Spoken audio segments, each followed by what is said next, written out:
This is Remy's first time tying. And I stepped out to go grab him a leaf of alfalfa so that he can tie while I work with Poe. I'm very happy. Why? How he's staying calmly. He's giving it a couple pulls, but he's not fighting it. He's not panicking. He's being a good boy. Good boy. And I've got him on a ring. It's not installed perfectly, but it works. And what it does is it gives a little bit, but it's resistance. Enough to make him go, that's not fun. And now I'm going to leave him right here. And I'm just going to be right on the other side of the fence right there. So it's not like I'm leaving him, abandoning him. But very proud of him. What a good boy. So here's where we are today. We're working with the mustangs, or I'm working with the mustangs. And I've got Remy tied for the very first time. And I gave him alfalfa and a couple of treats, just so that he realized that being tied wasn't a bad thing. He's just on the other side of the fence for me, so if anything happens, I can get to him. And the tie is actually on the tree inside. Turnout I'm in. But then we got Poe here. I'm just doing a short session with him today, working on getting him to come up to a mounting block. He's been really weird about me being up higher than him, and he's got a bit of a bucking issue. So I saw this technique where you train the horse to come up and saddle up to the mounting block, and I thought, if I could get him to do that, that's one more step closer to having an easy to ride horse. So I've been working on it, and I'm going to try to video his progress. I'm not going to show the whole how-to on it because I didn't start with him. But if people are like, or would like to see that, maybe I can do it with Remy. But I had the lead rope, and at first I tied it, or I had it wrapped around the fence to give me a leverage point. And then you just take the stick and you tap on the outside. And see how close he's getting to me?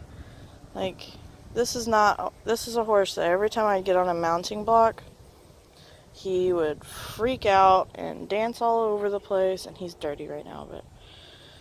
And now, as soon as I get up here with my stick, he comes right up. See if I can even get him to back off. Back. Okay, so then I'm holding the lead rope in this hand, and I just tap on the outside hip with the stick. Ooh. Easy, bud. Easy, bud. Then I'm just laying across him. But you can see he starts to think about it. He decides, licks and chews. Not so bad. Not so bad. And the other thing I'm doing, which I don't know that I'm going to be able to do with the camera in my hand, set down my stick. This is a horse that lives for food. He worships food. So I'm laying across and letting him eat out of his bucket while I'm laying across his back.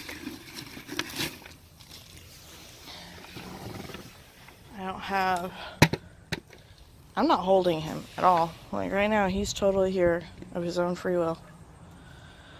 He could walk away, but he lives for his food. So here he is, eating out of his bucket while I'm laying across him. another trigger point for him. Go ahead and grab a hold of the lead rope. Another trigger point for him is when I actually lay my leg over him. So I'm going to try that. Put a hand on him. Okay. Sorry. Lay my hand across him. My leg up over his back. And feet in the bucket. You can see my leg's right up there. He's not at all concerned about my leg today at all. Because he's got his bucket of treats. And that's all today. That's all we're gonna do. Now here's what's funny. So now I'm pinned up against this wall. I got like maybe 2 feet there. I got more room back there, but you know, you never want to jump off near. But so I need to get him to move off.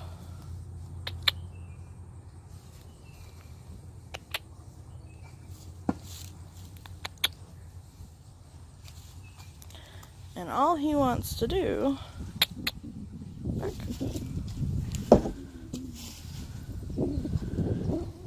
is, watch, he'll come right back in.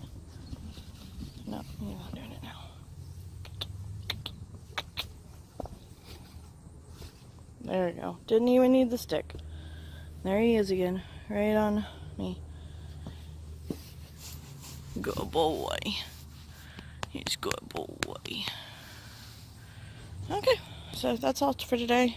Again, there's Remy on his very first tie. As you can see, not bothered. He's got his leaf of alfalfa. He's thinking, who cares if I'm tied to this tree? I got my food. And that's how I want him to feel about it. For the first few times is, who cares if I'm tied to this tree? Eventually, obviously, he's going to have to be used to tying without treats or distraction of food. But I want him to feel like I don't need her to be standing right next to me. I don't need to be worried about being tied to this tree. Everything's all good. So I'm really happy with this method of not trying to force him to do it, making it a positive experience for him to stand next to this tree with his lead rope tied to it. And again, he could pull it. He wouldn't be able to get it all the way out because I have some knots at the end of that lead rope. But he could pull it and give himself about 25 feet off this fence if he wanted to, but he's not interested in it. So, very happy with both my boys this weekend. Now, it's time to clean up and start working on some projects.